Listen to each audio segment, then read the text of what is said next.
ఫైనాన్షియల్గా అనేదానికి దానికి మనకు చాలా దూరం ఉంటుంది. Otherwise okay. ఓకే, నేను ఇంతసేపు ఇంట్రోలో చెప్పినట్టు టీపీసీసీ రాష్ట్ర ప్రధాన కార్యదర్శి అని చెప్పిన ఆ మాట వినగానే మీకు ఏమైనా ఇబ్బంది అనిపించిందా? ఇబ్బంది ఏం లేదు. అంటే వాస్తవానికి నా డిసిగ్నేషన్ అది పార్టీలో, కానీ దానికంటే ముందు మా గుర్తింపు తెలంగాణ ఉద్యమకారులు.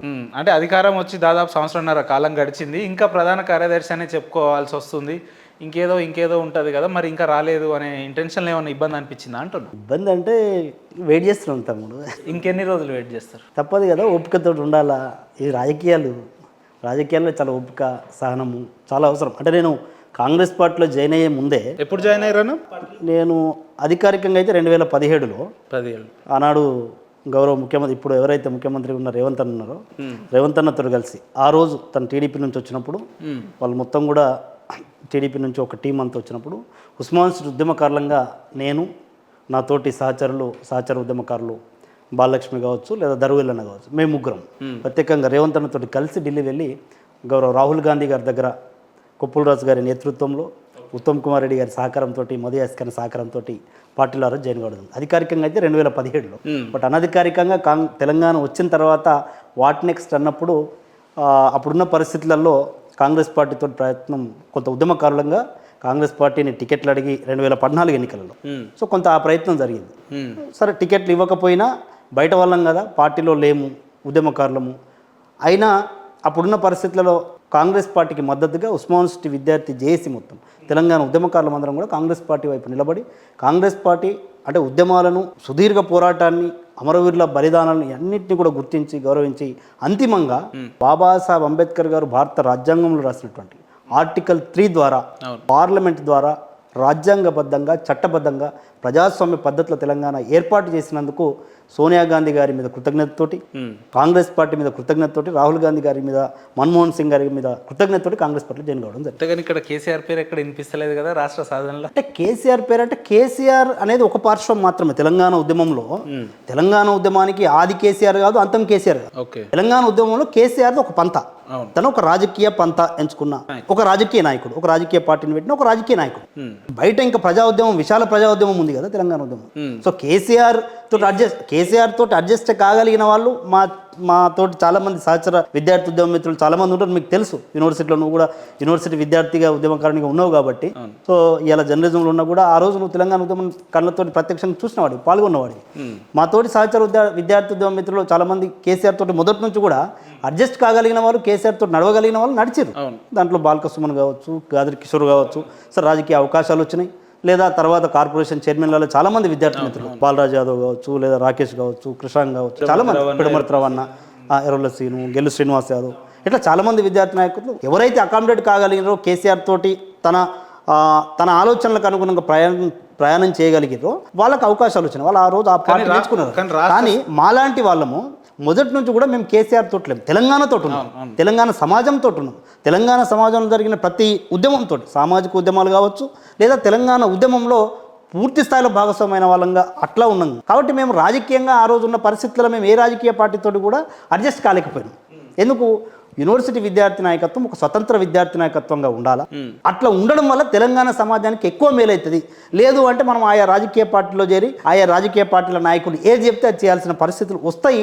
ఆనాటి ఉద్యమ కాలం కాబట్టి. సరే, ఉద్యమాలు అంటే నిర్ణయాలు వేరన్నా, రాష్ట్రం సాధించిన తర్వాత కూడా మీరు ఇంకా విద్యార్థి ఉద్యమాలకు ఎందుకు ప్రయారిటీ ఇచ్చారు, పార్టీల వైపు ఎందుకు పోవాలనే ఆలోచన అప్పటికప్పుడు రాలేదు? ఎగ్జాంపుల్ మీరు చెప్పిన మన టీఆర్ఎస్ అంటే అప్పుడున్న దశలో 2014లో మేము కాంగ్రెస్ పార్టీని తెలంగాణ ఉద్యమకారులంగా, ఉస్మాన్ విద్యార్థి నాయకులంగా టికెట్లు అడిగిన మాట వాస్తవం. గౌరవ ఆనాటి దామోదర రాజనరసింహ గారిని కావచ్చు, లేదా అప్పుడున్న ఉత్తమ్ కుమార్ రెడ్డి గారిని కావచ్చు, లేదా పొన్నా లక్ష్మయ్య గారిని కావచ్చు, లేదా ఢిల్లీలో కొప్పుల రాజు గారు లాంటి వాళ్ళను, లేదా ఇంకా అప్పుడున్న పార్టీ ఇన్ఛార్జ్లను కలిసి మేము అందరం కూడా టికెట్లు అడిగినాం. ఈవెన్ జయరాం రమేష్ గారితో సహా అందరినీ, కుంతియా గారు కావచ్చు, జయరాం రమేష్ గారు, వీళ్ళందరినీ కలిసి టికెట్లు అడగడం జరిగింది. కానీ అప్పుడున్న పరిస్థితుల్లో వాళ్ళు మాకు అంటే కొన్ని కారణాలతోటి టికెట్లను నిరాకరించారు. ఎందుకంటే మేము కాంగ్రెస్ పార్టీలో భాగస్వామ్యం కాదనే కారణంతో కావచ్చు, లేదా ఒకళ్ళిద్దరు మా మిత్రులు, మాతో పాటు పనిచేసిన ఒకళ్ళిద్దరు మిత్రులు అప్పటికే పార్టీలో జాయిన్ అయ్యారు. వాళ్ళకి టికెట్లు కేటాయించి తిరిగి ఆ టికెట్లను ఒక 48 గంటల్లో లోకల్ స్థానిక రాజకీయ కారణాలు చూపుతూ దాన్ని రద్దు చేయడం జరిగింది. 48 గంటలు తెలుసు, అది కృషాంక్ కావచ్చు, లేదా దరువేలన్న కావచ్చు, మీరు చూసిరు. సో దీని తర్వాత ఆలోచించింది ఏంటంటే మరి పరిస్థితి ఇట్లా ఉన్నప్పుడు మనం ఎందుకు దాంట్లో డైరెక్ట్గా భాగస్వామ్యం కావాలి అవకాశాలు రానప్పుడు, సో బయట నుంచి మద్దతు ఇద్దాం అనే ఆలోచనతోటి కాంగ్రెస్ పార్టీ మీద ఒక కృతజ్ఞత ఉంది, సోనియా గాంధీ గారి మీద ఒక కృతజ్ఞత ఉంది కాబట్టి కాంగ్రెస్ పార్టీకి బయట నుంచి మద్దతు ఇచ్చాం. ఎందుకు మేము మొదటి నుంచి కూడా కేసీఆర్ తోటి దొరల తెలంగాణ మాకు వద్దు అని చెప్పేసి పోరాడిన వాళ్ళం కాబట్టి, దళిత బహుజన తెలంగాణ లేదా సామాజిక తెలంగాణ కావాలని పోరాడిన వాళ్ళం కాబట్టి మేము కేసీఆర్ తోటి ఆ రోజు కలిసి ప్రయాణం చేయలేకపోయాం. సామాజిక తెలంగాణ కానీ కేసీఆర్ తోటి ప్రయాణం చేయనంత మాత్రాన తెలంగాణ ఉద్యమకారులను కాకుండా పోం కదా. కేసీఆర్ ఆలోచన ఏంటంటే ఎవరైతే టీఆర్ఎస్ పార్టీలో ఉంటారో, ఎవరైతే జై కేసీఆర్ అంటారో వాళ్ళు మాత్రమే తెలంగాణ ఉద్యమకారులు, మిగతా వాళ్ళు ఎవరు తెలంగాణ ఉద్యమకారులు కాదు అనే రకంగా కేసీఆర్ ప్రవర్తన ఒక దుర ప్రవర్తన, ఒక అహంకార ప్రవర్తన, ఒక నియంతృత్వ ప్రవర్తన మనం చూసినాం, మనం కల్లారా ఉద్యమ కాలంలో చూసినాం.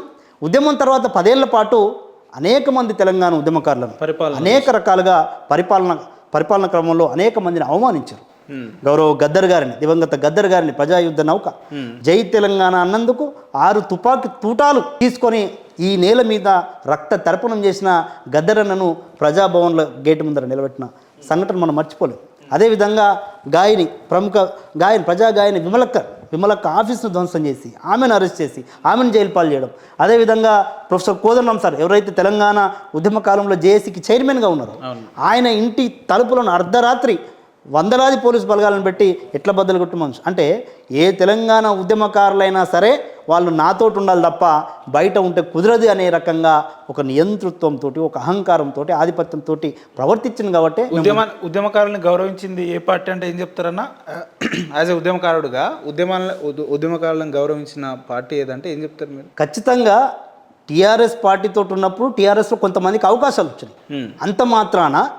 అంత మాత్రాన మొత్తం తెలంగాణ ఉద్యమకారులను లేదా తెలంగాణ ఉద్యమ నేపథ్యాన్ని, తెలంగాణ సమాజాన్ని గౌరవించినట్టు. ఉద్యమకారుల్ని, ముఖ్యంగా ఉస్మానియా యూనివర్సిటీ మీలాంటి నాయకుల్ని కాంగ్రెస్ పార్టీ నమ్మించి తడిబట్టతో గొంతు కోసింది. సరే, ఆ ప్రచారం బయట ఉన్న మాట వాస్తవం.